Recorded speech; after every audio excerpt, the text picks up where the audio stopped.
Hello beautiful friends, आज 7 मई 2026 को gold अपने प्राइस के हवाले से कैसा रहेगा, गोल्ड का टर्निंग पॉइंट क्या है, क्या गोल्ड बाय ही की तरफ जा रहा है और बाय ही की तरफ देखना है, ये सब कुछ डिस्कस करेंगे आज की वीडियो में। वीडियो में आगे बढ़ने से पहले अगर आपने हमारे एफएक्स गोल्ड प्रेडिक्शंस की प्रीमियर कम्युनिटी की ज्वाइन नहीं किया तो सोचो क्यों नहीं किया।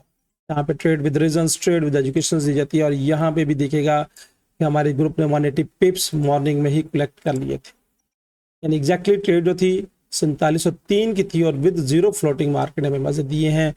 आप भी इस प्रीमियर कम्युनिटी का हिस्सा बन सकते हैं। यहाँ पे दिए गए व्हाट्सएप नंबर पे मेरी टीम के साथ रब्ता करके कुछ टर्म्स एंड कंडीशंस को मीट करके इस प्रीमियर कम्युनिटी में आप शामिल हो सकते हैं। तो बढ़ते हैं वीडियो की तरफ कि आज का चार्ट हमें क्या कहता है और H1 के टाइम फ्रेम भी हम आ चुके हैं। और सबसे पहले चार्ट में आगे बढ़ने से पहले न्यूज़ देख लें कि यहाँ पे मुकामी दुबई के टाइम के मुताबिक 7 मई को 4:30 पे हाईली इम्पैक्ट की न्यूज़ है। जब आपके पास स्टेशंस क्लियर होंगे, जब आपके पास डाटा क्लियर होगा, जब आपके पास ज़ायचा क्लियर होगा तो ट्रेड करनी आसान हो। तो ज़ायचा ट्रेड जोन्स कैसे बनेंगे ये हम चार्ट पे जाके देखेंगे और H1 के चार्ट पे हम शिफ्ट होते हैं। H1 का चार्ट हमें क्या कह रहा है, सबसे पहले हम देखते हैं कि हमारा इंडिकेटर क्या कह रहा है। इंडिकेटर को क्यों लगाते हैं कि इंडिकेटर आपको मूव बताता है। और मैंने ये इचिमोको की बेसिक इनिशियल वीडियोस अपलोड की थी कि जब ये सॉलिड कलर से ऊपर होगी तो हमने बाय ही की मूव को कैप्चर करना है। कल भी मैंने वीडियो में कहा था कि मार्केट बाय की तरफ है, जब भी डिप आएगी बाय देखेंगे, डिप आएगी बाय देखेंगे, डिप आएगी बाय देखेंगे और मार्केट ने बाय बाय की मूव्स की रिस्पेक्ट की है। अब आज की मूव्स क्या लग रही है, तो सबसे पहले हम अपने कोमो क्लाउड को देखेंगे जो फ्यूचर्स कलर्स की प्रेडिक्शंस करता है और यहाँ पे इसका एंगल देखने वाला है और ये एंगल ऑलमोस्ट ये दिखेगा यहाँ से ऊपर की तरफ बढ़ रहा है, यानी नियरली 45 डिग्री है। जब नियरली 45 डिग्री हो तो मार्केट का रिदम जो है ऊपर जाने में मजबूर होता है और यहाँ पे ये जो स्पैन बी है इसका एंगल भी ऊपर की तरफ बढ़ रहा है।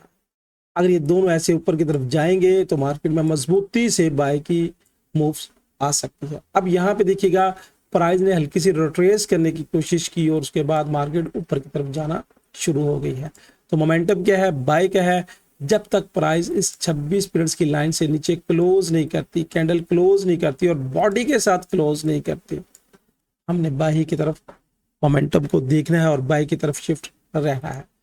अब आज के जोन्स क्या हैं, जोन्स मैंने पहले मार्क करके रखे हुए हैं ताकि आपको सोचना समझना आसान रहे। टाइम चूंकि आप लोगों के पास कम होता है तो मेरी भी कोशिश होती है कि आपके साथ मेन बातें डिस्कस की जाए। तो यहाँ पे कल के मैंने जोन दिए थे, ये फेब का लेवल मैंने लगाया हुआ है और मार्केट एग्जैक्टली इस फेब के लेवल के पास ही आई, रिजेक्ट, फिर पास आई, रिजेक्ट, फिर पास आई, रिजेक्ट और अब इसको ब्रेक करने की तैयारी मार्केट कर रही है। क्योंकि ये जो लेवल था मैंने कल कहा था आपसे 4716 और उसके बाद 4772 स्टिल कायम है अपनी जगह पे जो रेजिस्टेंस के लेवल्स है। अब अगर मार्केट इस लेवल्स को ब्रेक करती है तो ये जोन की शक्ल यानी 60, 70, 72 एक जोन की शक्ल लगा लीजिएगा और यहाँ पे पहुंच के प्राइस अगर जाती है, रिएक्ट करती है तो आंखें बंद करके सेल की ट्रेड नहीं करनी है। आपने क्या करना है, जब यहाँ पे पहुंचे रिएक्ट करे, वन कैंडल रोटेशमेंट फार्मूला बने, इनगल्फिंग कैंडल बने, रिजेक्शंस बार बने या मन की स्ट्रक्चर सेल में शिफ्ट हो तो फिर हम सेल की तरफ देखेंगे ताकि ज्यादा कंफर्मेशन की तरफ रहे। फिर हमारा टारगेट ये वाला होगा। मार्केट चूंकि बाय का कॉन्सेप्ट है, H1 जो है ये देखिएगा H1 इंटरनल जो है वो बाय की तरफ जा रहा है और जब ये बाय की तरफ जा रहा है तो जैसे जैसे हम 5 बाय में रहेगा हम बाय की तरफ देखेंगे। अब टर्निंग पॉइंट कौन सा है, तो मेरी नजर में टर्निंग पॉइंट ये 72 वाला जो है that is your turning point जो मैंने मार्क किया हुआ है और यहाँ पे 26 पीरियड्स की लाइन भी है। अगर कैंडल इससे नीचे क्लोज करती है विद बॉडी और अगली कैंडल इसको फॉलो थ्रू करती है विद बॉडी, यानी इस कैंडल की बेस को ब्रेक करके अगली बॉडी नीचे क्लोज करेगी तो फिर रिट्रेसमेंट का लेवल होगा। फिर हमारे पास जो टारगेट होगा यहाँ पे क्या होगा 4643 और ये टारगेट क्यों मैं दे रहा हूँ, क्योंकि यहाँ से अगर मैं कैलकुलेट करूँ इसको, अगर दोबारा 1 वेव्स करूँ ये वाली और ये सेकंड वेव्स करूँ तो फिर ये थर्ड वेव्स बन रही है।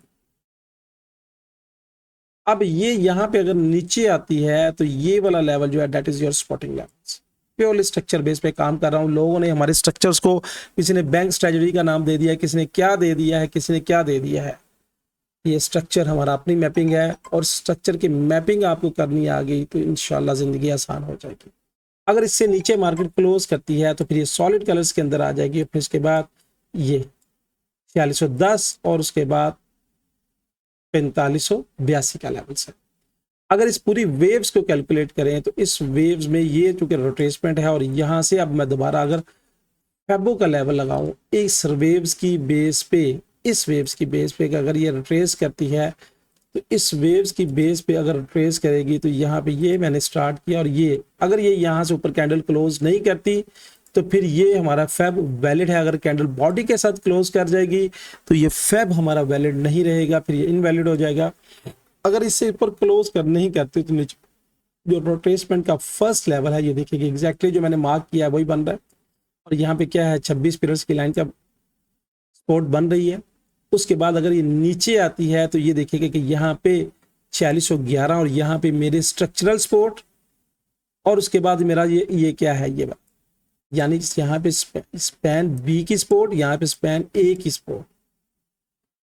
और अगर इससे नीचे आती है, देखिए कितना खूबसूरत इंडिकेटर, अगर आपको कुछ भी नहीं करना आता सिर्फ इस इंडिकेटर पे महारत हासिल हो जाए तो यहाँ पे क्या दिखेगा कि ये देखें कि यहाँ पे क्या है, यहाँ पे स्पैन बी की सपोर्ट बन रही है और उससे नीचे आती है तो यहाँ पे क्या है ये वाला वेव की जगह। ये सारी बातें उन लोगों के लिए जो समझना चाहती हैं और सोचना चाहते हैं। अब ये मैंने लेवल्स मार्क कर दिए हैं, ये फेब के लेवल्स भी हैं, मेरे इंडिकेटर्स के लेवल्स भी हैं। देखिए कितना खूबसूरत इंडिकेटर है कि हर मौके पे आपको गाइड कर रहा है। कुछ भी नहीं आता, अगर ये करना आ जाए तो आपको आसान हो जाए। और अगर ये इसको इससे ऊपर बॉडी क्लोज कर गई ये इस तरह और बॉडी क्लोज करने के बाद वाज़ह बॉडी क्लोज करे तो उसके बाद ये जो फेब का लेवल है फिर हमारा क्या हो जाएगा, इनवैलिड हो जाएगा। ट्रेड करने का तरीकेकार मैंने आपको बता दिया है कि जब तक कम से कम प्राइस 75 से ऊपर आती है हम बाई की तरफ देखेंगे, इससे नीचे जाएगी तो फिर इस वेव्स की बुनियाद पे ये रिट्रेसमेंट के लेवल्स हैं, इस वेव्स की बुनियाद पे। और ऊपर के टारगेट क्या होंगे, सबसे पहला टारगेट यही है 4767 से 4772 का लेवल है।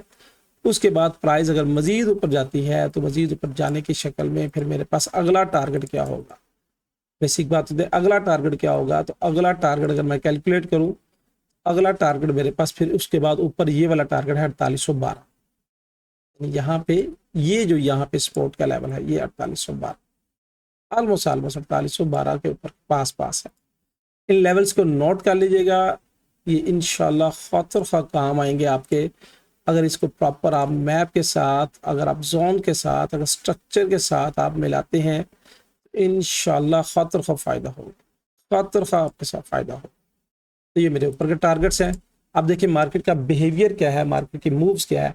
अच्छा यहाँ पे एक मुझे और एक नजर आया है, अगर आप इसको थोड़ा सा गौर कीजिएगा तो यहाँ पे मुझे ये जो मैंने टारगेट मार्क किया है ये वाला टारगेट, ये पूरा टारगेट, तो यहाँ पे ये देखिएगा कि ये जो ब्लू कैंडल है, ये वाली ब्लू कैंडल, इसकी बॉटम जहाँ पे ये फ्रैक्टल भी बन रहा है, यहाँ पे ये भी फ्रैक्टल है, तो ये भी एक माइनर सा रेजिस्टेंस का लेवल होगा। तो इसको आज माइनर रेजिस्टेंस के लेवल के तौर पे यहाँ पे मैं मार्क ये भी कर रहा हूँ, जो अभी मुझे फाइंड हुआ ये वाला ऊपर पहुंचेगी। पहले ये वाला टारगेट 23, 54 और 67 से 72, और अगर इसको वाज़ह तौर पर ये ब्रेक कर गई बॉडी के साथ, ये वाज़ह ब्रेक कर गई बॉडी के साथ, तो फिर 4815। ट्रेड कैसे करनी है, ट्रेड हमने बाई की तरफ देखनी है, ट्रेंड बाई की तरफ बनाना चाहिए जब तक कम से कम 26 पीरियड्स की लाइन से प्राइस नीचे क्लोज नहीं करती। तो दोस्तों ये थी फोरकास्ट, ये थी एनालिटिक। उम्मीद है अपनी मेरी इस फोरकास्ट से आपको खातिर खास सीखने को मिला होगा और समझने को मिला। वीडियो अच्छी लगे तो लाइक वाले बटन को जरूर हिट कीजिएगा और कमेंट्स में कमेंट्स का जरूर इजहार कीजिएगा। अल्लाह हाफिज़।